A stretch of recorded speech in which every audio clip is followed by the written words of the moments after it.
For my latest book review, I'm reviewing Here Come the Bees by Alice E. Goudey or Goudey. I'm guessing it's Goudey. You know, I always say that too many consonants in a word kind of crammed together causes problems, but too many vowels can cause problems too. So I'm not sure. So I think it's Goudey though. But Ms. Goudey, if you're still alive, which you're not, I apologize for getting your name wrong. But or your descendants. I apologize to your descendants. But this was a cool book. See, I have the green sticker of achievement on there, as I always like to point out. It was illustrated by Gary Mackenzie, and it was bound by Scribner's Library Binding, and they did a good job with the binding. I really like this type of binding. I love library books from this era, owning them, because they tend to last forever. They've got that kind of permabound thing going on there. But formerly property of Cedar Rapids Public Schools, Charles Scribner's Sons, New York. The illustrations really are quite nice, and they actually say here all the people they're grateful for the accuracy, checking the accuracy. And in many of the pictures for this book, the bees have been drawn larger than life size in order to show them in detail. The bees in the picture on the opposite page are about life size. So that's kind of an interesting disclaimer. It's like, my little boy got his hopes way up that there were bees this size, and you have lied to him. You have crushed his dreams of giant, terrifying bees. It's kind of funny. Like, usually that kind of like extreme qualifying of things is more of a modern thing to prevent like lawsuits and stuff, but you can see that these are, I'll kind of flip through it. I don't have my tripod with me, but I'll flip through it to see. Look at these.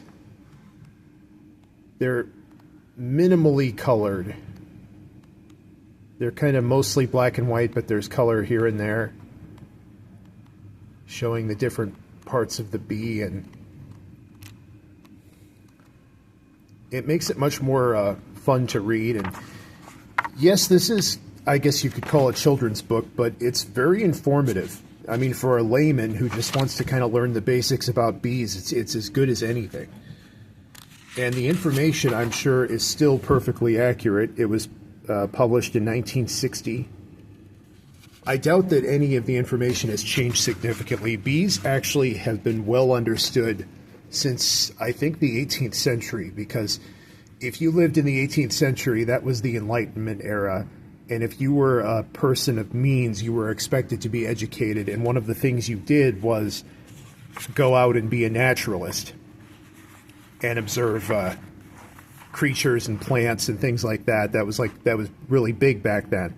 And so really, bees have been observed for a long time scientifically. And this book follows the life of a female worker bee named Downy, and from birth to death. She dies at the end. I know it's kind of old yellowish, but yeah, she does die at the end. Although she lives a long, complete life. She doesn't get rabies and die at like 2 or 3 years old or whatever, but she lives a full bee lifespan. And it's kind of interesting how I was not aware that there are the worker bees, which are all female. There are the drones, which are all male, and they're just there to mate with the queen. There you go. And then you have the queen. And it's interesting, it's almost like the three of them are different species, slightly. I mean, they're all bees, but they're so different from each other that it almost goes beyond gender. They're kind of like almost like different species, but they're all working in the hive together. The male drones are barely alive, it seems like. I mean, they don't live very long. They are really, truly just there to mate with the queen and transfer their genetic material. And that's it. It's really the worker bees that are meant to be around longer, because they kind of get worked to death, honestly. and then you have the queen, and they go through the process of queen selection and how a queen gets selected, because there are, like, if I remember correctly, there are several baby worker bees who are in the running to become queen, and only one of them can be selected. There's only one queen per hive. So this was a good book, and I'm going to keep it. It's really informative. It just really gives you the basics about honeybees, and you know, you want to know where your honey comes from, that's for sure. So I think that's one of the reasons why a lot of those Enlightenment intellectuals study bees, because they're like, you know, there's this magical insect that creates this tasty, you know, basically like the closest thing we have to candy at the time, or it's put into what passes for candy in our time.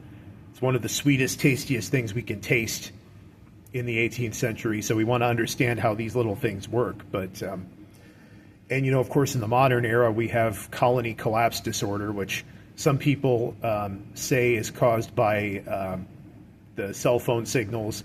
Some people say it's light pollution. Some people say it's chemicals, or a combination of all these things. For the longest time, I called it empty hive disorder instead of colony collapse, because I was getting it mixed up with empty nest syndrome, which is when a couple's kids grow up and they're left alone in the house. That's empty nest syndrome.